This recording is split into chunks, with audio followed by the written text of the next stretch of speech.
Hey friends! Welcome back to my channel. Welcome to day 18 of VEDA. If you don't know what VEDA is, Jelly Bean is here to tell you all about it. Because he wasn't even here. He heard me filming. So of course, the superstar has to come and say hi. But no, it's Elita from Elita in the Books and my sidekick Jelly Bean. Today's video is yet another chill, chatty kind of video. Honestly, unless I get some pre-filmed today or tomorrow, the rest of my videos are gonna be chill, chatty type videos. So I hope you enjoy this face and this voice and just talking to me. So this just kind of gonna be a wrap up of what I've read thus far in August.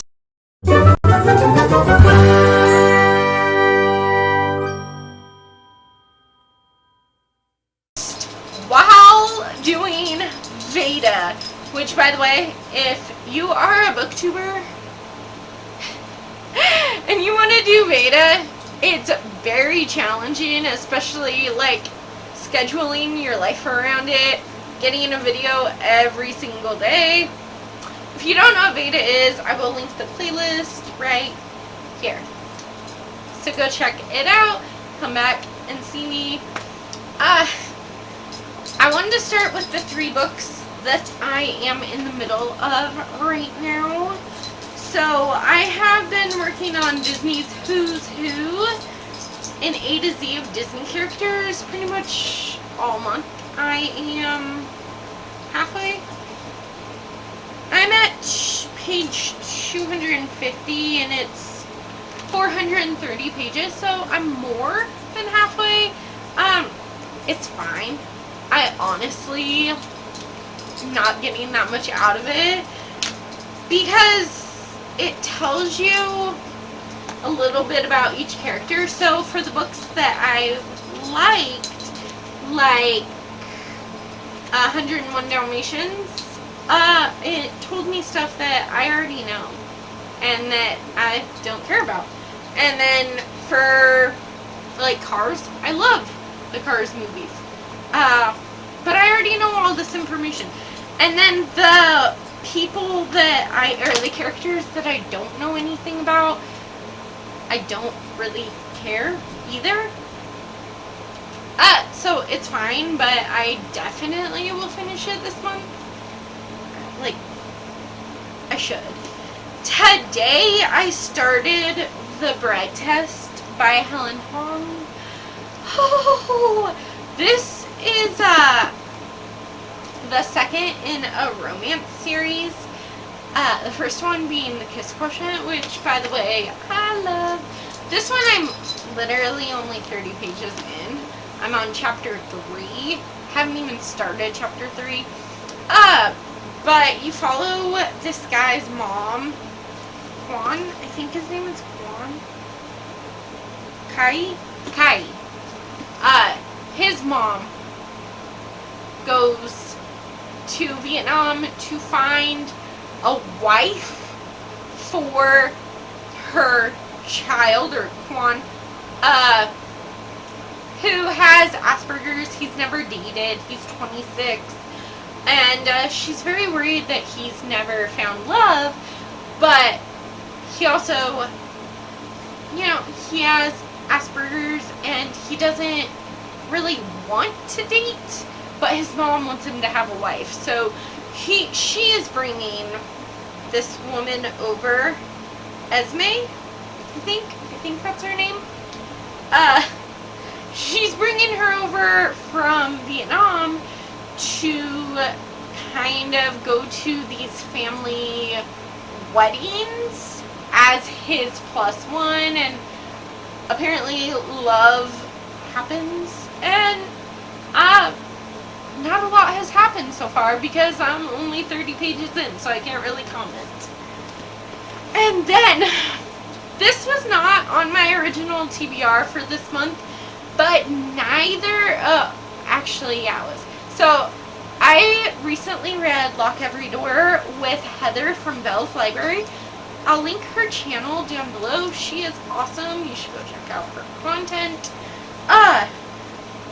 Because she did this video, these books will self-destruct in 12 months if I don't read them. Lock Every Door was on that list, and I was like, please don't. Like, I'll buddy read it with you. Please don't. So I buddy read it with her. And, needless to say, we had to read another Riley Sager book together. This is The Last Time I Lied by Riley Sager. Lock Every Door and The Last Time I Lied are both rereads for me. But I'm not mad. I am enjoying this much more than Lock Every Door, and this one is like my second favorite Riley Sager book, but I'm just enjoying the summer camp vibes of this book. So you follow M, who went to this summer camp when she was 13, where 3 girls just walked out of the cabin, kind of went missing, and it is 15 years later, and this camp is having like reopening and grand finale year, and they invite M back to this camp. She decides that she'll go mostly to investigate what happened to her friends 15 years ago, and creepy stuff happens all over again. It's got summertime vibes, it's got creepiness, and this book, you just want to snuggle under your bed as you read it. Or, not under your bed, that'd be weird, but under your covers, on your bed, while you read it. It's just a fun time. Then, now we're going to talk about all the books that I've actually finished. Well, I guess I already talked about Lock Every Door by Riley Sager. That's good. I liked it more the second time than I did the first time, and I really enjoyed it, both reads. So let's go through these books in order of how I read them, or in order of how Goodreads says I read them. I am so proud of myself. Pat myself on the back. I read one of my self-destructing books this month. This is the first time I've read any of the books on my self-destructing list. This is Interference by Kay Honeyman. This is a YA romance. I know what you're thinking. Elita, you just said you're done with YA romance. And that is true still. This one, though, I don't mind because, yes, there is a little romance sprinkled in there, but the main focus is not the romance. The main focus is about this girl, Kate, who her dad is a political, I think he's congressman? Yes, he's a congressman. And this is her story of kind of finding her own place in the world. It's very much a coming-of-age story for Kate with romance aspects. And, you know, it was cute. I enjoyed it. I think I gave it 3 stars. Right? 4 stars. I gave it 4 stars. The next one was a major disappointment. Major disappointment. So this was actually on Bookopoly last month.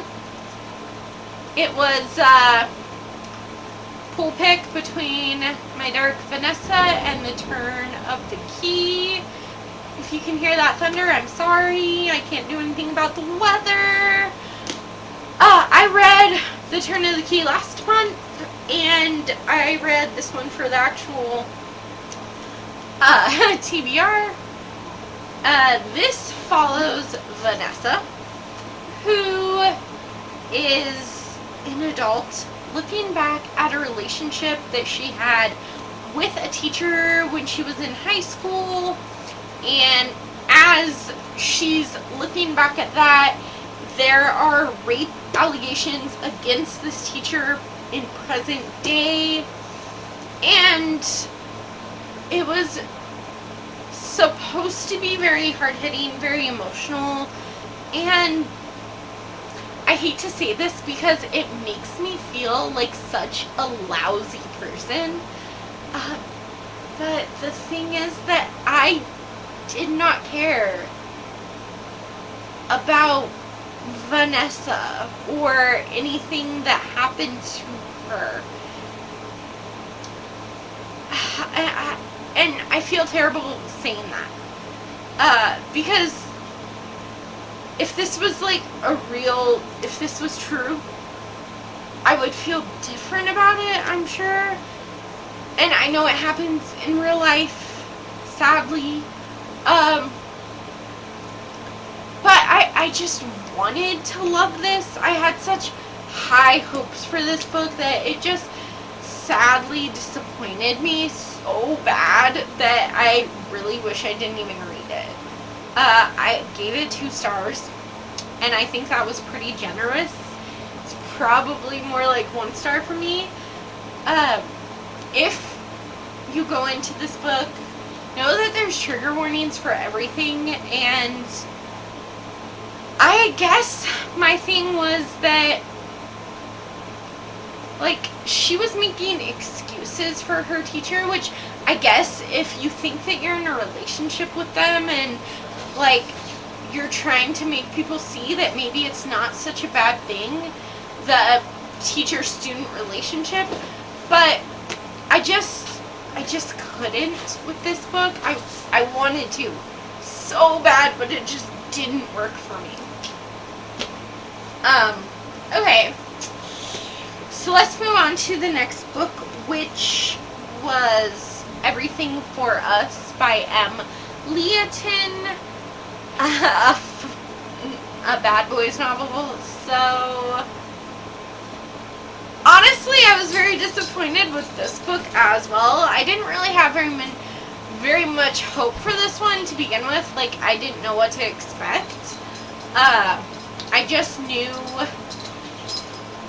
that when it comes to passion, it's all or nothing. Like, 80% of this book has literally 0 plot. You find out no backstory, you know nothing. It's just bedroom scene after bedroom scene. And that's not my type of book. I do read adult romance, so it has a little bit of smut sometimes. But this was just smut, smut, smut, smut, no storyline. I originally gave it 3 stars, but I think I'm going to boot it down to 2 just because, like, I just really did not care. This one wasn't on my TBR either. Big shocker, Elita. But The Loneliest Girl in the Universe by Lauren James. This is a sci-fi, young adult sci-fi thriller, kind of. So, I really enjoyed the first half. The, like, isolation and darkness and, playing with your mind if you were alone for how long this girl has been alone. Because she was born in space, her whole crew died, her parents died, so it's just her in this spaceship. And, I loved the first half. Thought this is for sure going to be a 5-star read. Then the thriller aspect comes in. And if you didn't know already, I predominantly read thrillers, so I was super excited when I started getting the thriller vibes from it. And then it kind of just blew up on me, and like the thriller aspect of it just wasn't that good. So I ultimately gave this one 3 stars because I really, really, really loved the first half. I just wish the ending was different. Then I read Lock Every Door by Riley Sager. Told you that I liked it more the second time around than the first time. Then the last book I have here, like physical book, is 4321 by Courtney Stevens. So this one took me a long time to get into. I really almost DNF'd this book a couple of times. But then this road trip aspect happens and I was all for it. But you follow 5 different characters who survived a terrorist attack on a bus in New York, and it's 1 year later. 1 year later, they are doing this memorial for that. So these 5 survivors are invited to go, and 2 of the survivors know each other, like they're really close, and the guy says that he's not going to go, and the girl is trying to get him to go, but when he doesn't, she embarks on a road trip to pick up some of the other survivors and go to New York to see the memorial. And it was very slow, but it was very cozy and terrifying, not terrifying, spooky, and you know, overall I really enjoyed it, so I ended up giving it 4 stars. Those are all the books that I own, but I have also read 4 audiobooks, and all of them, except for one, are 5 stars. So I have read the first 4 books in the Curvy Girls Can't series. So there's Curvy Girls Can't Date Quarterbacks, Curvy Girls Can't Date Billionaires, Curvy Girls Can't Date Cowboys, and Curvy Girls Can't Date Bad Boys. Basically, you follow these girls who are in high school. So yeah, another YA romance, and it's a series, and I love it. Yeah. So I have to talk about them all individually though, because yes, as a whole, they're a series. It's about a found family, like friend group. It's romance, and each one is a different character story with her boyfriend, and all of them are curvy girls. So, you know, we need more of that representation, because I personally, like, I don't talk about it much, but I have struggled with my self-confidence my entire life. I'm finally at a point where, you know, I'm fine with who I am most of the time. Not all the time. No one's perfect. But most of the time. But I'm definitely not a stick figure. Like, I got these chubby arms and, you know, I'm a curvy girl. So, I love the representation of the curvy girl. Because they also struggle with their weight and their image of themselves, and they compare themselves to the stick figure cheerleaders at their school. And that's something that I could definitely connect with. So the first one is Curvy Girls Can't Date Quarterbacks.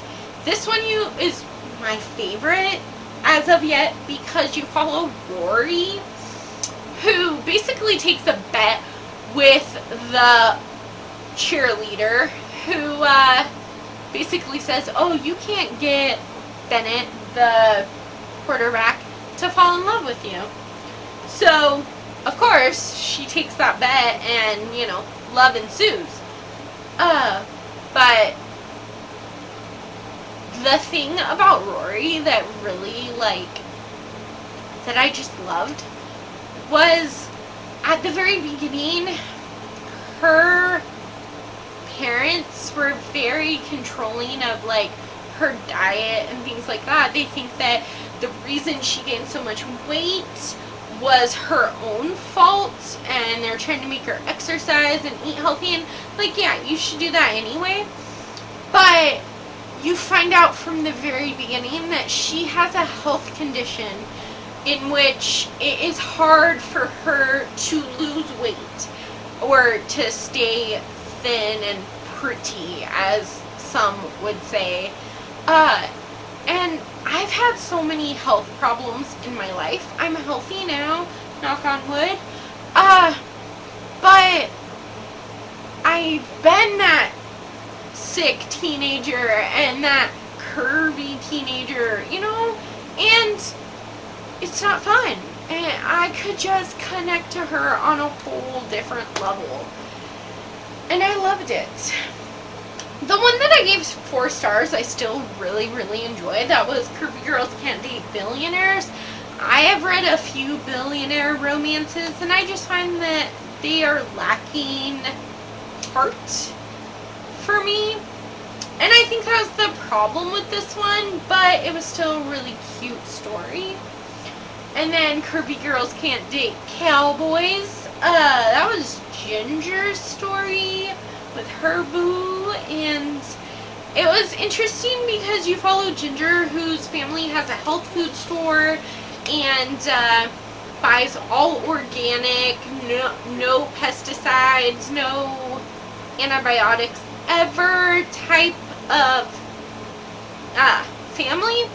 And when she meets the cowboy, you know, she kind of already has a crush on him, but his beliefs are definitely different. He gives his animals antibiotics to help make sure they don't get sick, and they are very much polar opposites, and he teaches her a lot, and I think that she does the same for him, but it's like an enemies to lovers, so they butt heads a lot, and it's opposites attract, and it was just, that one was so good. And then the last one was Curvy Girls Can't Date Bad Boys. Again, I've read a few bad boy romances, and they're just not my thing.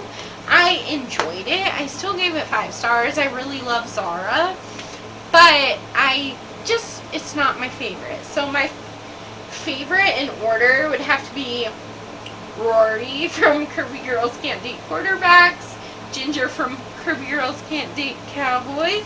I think the chemistry between those couples was the best too. Then Curvy Girls Can't Date Bad Boys, and then Billionaires, just because those aren't my thing.